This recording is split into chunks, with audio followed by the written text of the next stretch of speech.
dari Precious Emojoraye. Masih Titus Bonai kali ini menguasai bola. Masih Titus Bonai. Dan lagi-lagi gagal di kaki Eric Bayemi. Ya, Eric Bayemi memang penampilannya sangat vital bagi tim Persija Jakarta. Dia yang menjadi pemutus serangan bagi lawan-lawan Persija Jakarta dalam beberapa partai yang berhasil dimenangkan oleh Persija Jakarta, termasuk ketika Persija Jakarta meraih kemenangan atas Bontang FC, ataupun juga ketika Persija Jakarta unggul atas Persiba Balikpapan dalam pertandingan di putaran pertama.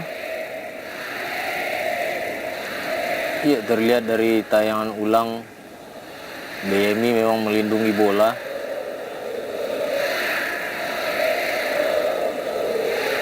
Kedua tim ini telah bertemu sebanyak 12 kali sejak tahun 2005.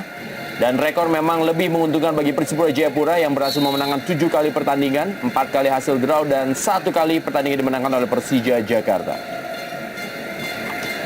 Di putaran pertama, Persipura Jayapura mampu mengalahkan Persija Jakarta dengan skor 2-1.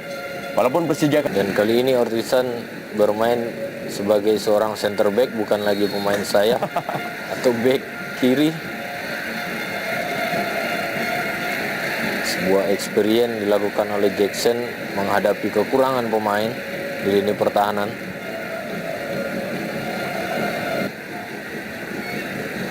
M. Ilham kembali, masih ada Ortizan Salosa.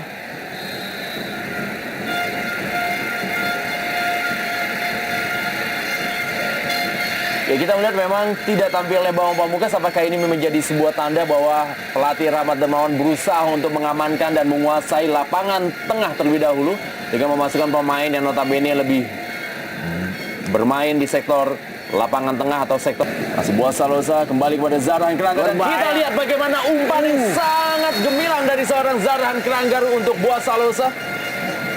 Sebuah kerjasama yang cukup apik antara Boas Salosa dengan Zarhan.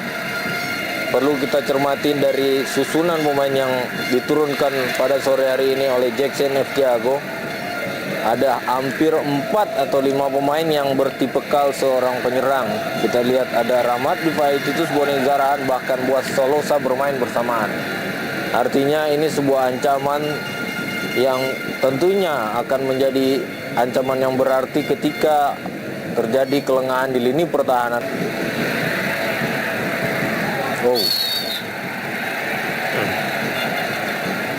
Pelanggaran dari Amrizal terhadap Titus Bonai. Ya,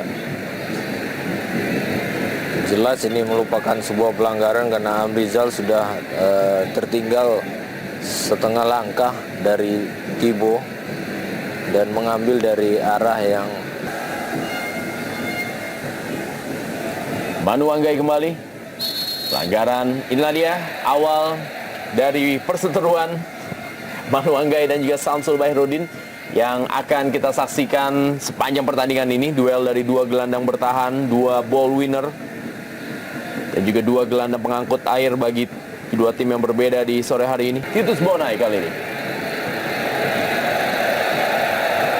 Kita lihat Titus Bonai mendapatkan pengawalan dari Leo Saputra.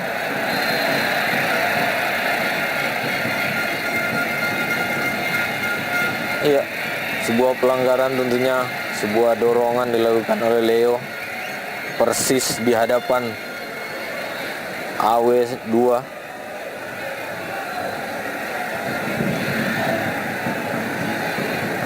Ya, pelanggaran dari Leo Saputra terhadap Titus Bonai. Iya. Kita lihat bagaimana lutut dari Leo Saputra memang mengenai paha dari Titus Bonai. Iya.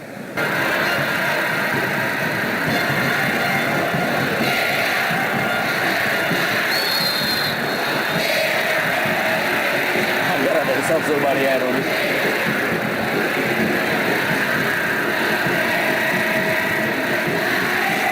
Kita lihat bagaimana duel antara Samsul.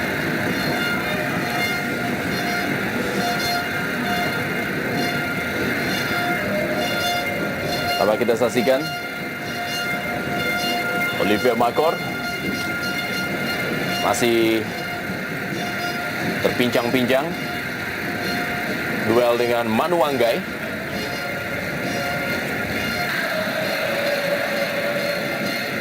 Agu Kasbir kali ini, masih Agu Kasbir, kita saksikan Agu Kasbir dan tendangan yang masih bisa diamankan dan masih. Wow, kita lihat bagaimana tendangan dari M. Ilham. Dan kartu kuning diberikan pada M. Ilham. Sebuah peluang dari M. Ilham tadi gagal menjadikan sebuah gol. Dan ini merupakan kartu kuning keempat bagi M. Ilham. Dia akan absen di pertandingan berikutnya bagi Persija Jakarta menghadapi Persiwa Wamena.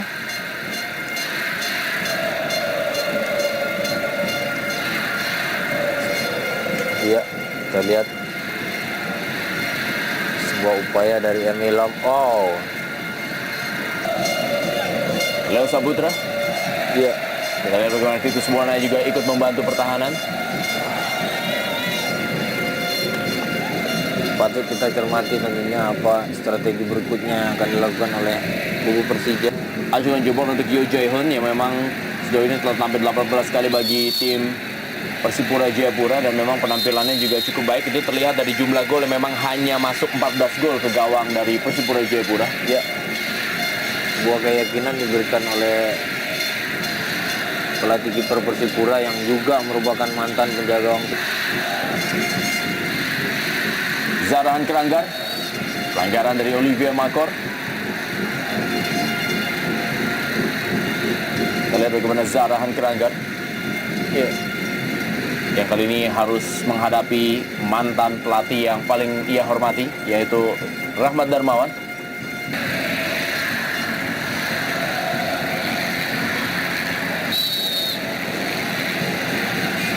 Sampai berikan menit ke-63 ini, pelatih Rahmat Darmawan masih belum juga mengambil keputusan untuk merubah susunan pemain atau juga strateginya menghadapi Persipura Jayapura.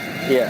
Sebuah rahasia tentunya yang hanya mengetahui adalah Rahmat Darmawan. Coach Rahmat tahu dengan kondisi pemain yang ada di lapangan dan di luar lapangan tentunya.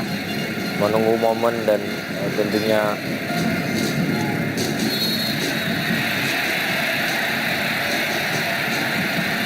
Jorok kali.